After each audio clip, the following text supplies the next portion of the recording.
빈들의 마른 풀같이 시들은 나의 영혼.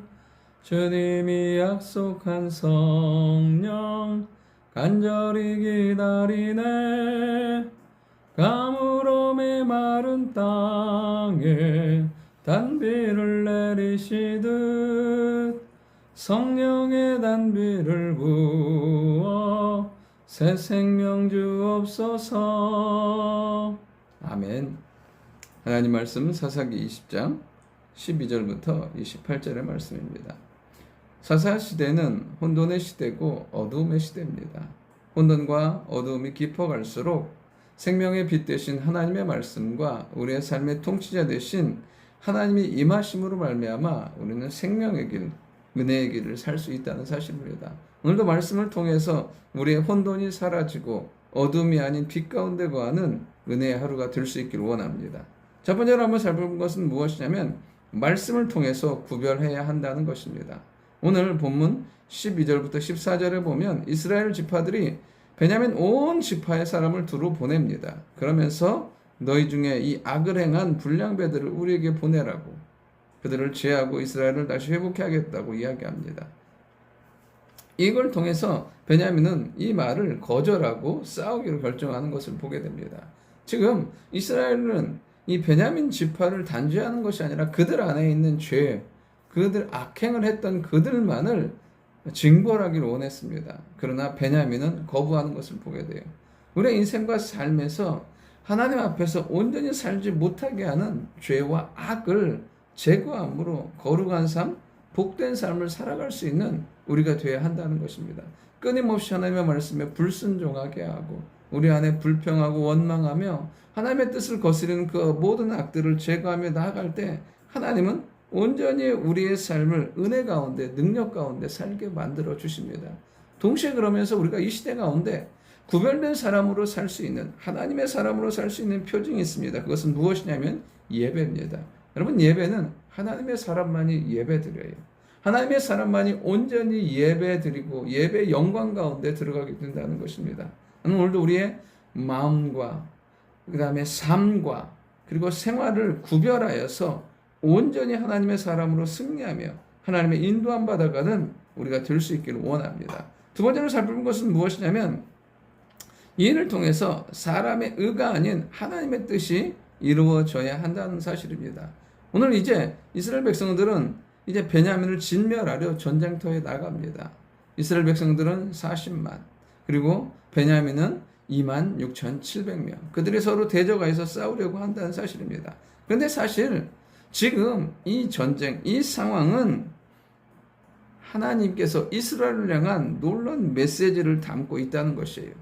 이 문제, 이 부도덕하고 영적으로 무너진 모습은 베냐민에만이 국한된 것이 아니라 민족 전체에 관한 것이고 민족 전체가 그렇게 무너져 있다는 것이에요.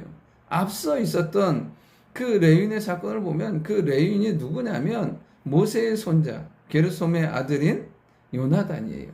그리고 본문에 보면 28절에 보면 아론의 손자인 엘라세 아들 비느하스가 나와 있는 것을 보게 돼요. 그러니까 이 두 인물을 통해서 우리가 알 수 있는 것은 지금 이 상황들이 이스라엘 백성들이 가나안 땅에 들어온, 언약의 땅에 들어온 지 200년, 300년이 지난 시점이 아니라 지금 여호수아가 죽은 이후에 그 후에 얼마지 않아서 이 영적으로 완전히 무너져 버리고 이 영적으로 완전히 깨어져 버린 상황인 것을 보게 돼요. 이미 시작부터 무너져 내려가 버린 거죠. 하나님께서 그들을 가나안 땅까지 인도하시고 거기에 있는 가나안 칠족속을 진멸하시면서 그 땅에 이스라엘 백성들을 심고 거룩한 언약을 이루기 위해서 살게 하셨는데 그들은 철저하게 무너져 버린 거죠. 그래서 하나님은 이 사건을 통해서 이스라엘 백성들이 베냐민을 단죄하는 것이 아니라 전체가 깨어 있어서 이걸 통해서 하나님 앞에 돌아오기를 원하셨던 거죠. 그래서 어떤 일이 일어나요? 하나님 앞에 묻고 유다가 지파가 먼저 올라가요. 근데 결과는 어떻게 돼요? 22,000명이 죽게 돼요. 그리고 또 올라가요. 몇 명이 죽어요? 18,000명이 죽어요. 전체 병력의 10분의 1이 죽어버리는 일이 일어납니다. 완전히 마음이 무너져 버린 거죠. 상황이 정말 절망의 상황인 거죠. 여러분, 정말 중요한 것은 무엇이냐면 모든 상황 가운데서 우리의 의가 우리의 뜻이 드러나는 것이 아니라 하나님의 뜻을 발견하고 하나님의 뜻이 이루어지도록 살아가야 한다는 것입니다. 온전히 오늘도 항상 깨어 있어서 모든 상황 가운데 내가 드러나고 내 의가 드러나는 것이 아니라 하나님의 일하심과 하나님의 뜻하심이 나타날 수 있는 우리가 될 수 있기를 원합니다. 마지막 세 번째는 무엇이냐면 하나님 앞에 엎드릴 때 이 모든 것들 가운데 하나님은 알게 하시고 살게 하신다는 거예요. 26절에 보면 이에 온 이스라엘 자손 모든 백성이 올라가 베델에 이르러 울며 거기서 여호와 앞에 앉아서 그날이 저물도록 금식하고 번제와 화목제를 여호와 앞에 드리고. 여러분 그렇습니다. 이렇게 무너져 버리니까 이들이 했던 게 뭐예요? 전장의 장소인 그 기브아를 떠나서 어디로 가요? 베델로 올라가요. 하나님을 향해서 올라가는 거예요. 그 전쟁터에서 약 13, 14km 떨어진 그것까지 하나님을 향해서 모든 백성이 올라가요. 더 이상 전쟁은 중요하지 않아요. 이 일이 왜 어떻게 왔는지, 이 일을 통해서 어떻게 해야 되는지 알지 못하면서 울며 금식하며 여호와 앞에 앉아서 예배하는 모습이에요. 하나님이 원하셨던 건 바로 이거였어요. 그들 안에 누구를 죽이고 죽는 그런 문제 단죄하는 게 아니라 이스라엘 전체가 다시 이렇게 하나님 앞에 나와서 회복되고 다시 하나님의 은혜 가운데 살기를 원하셨던 거죠. 우리 안에 하나님은 오늘도 우리에게 이런 모습이 있기를 원하세요. 이들이 베델에 올라갔던 것처럼 하나님 앞에 나아가며 금식하며 울며 기도했던 것처럼 간절하게 기도하고 예배하며 하나님의 은혜를 구했던 것처럼 그런 은혜의 삶을 살기를 원하신다는 거죠.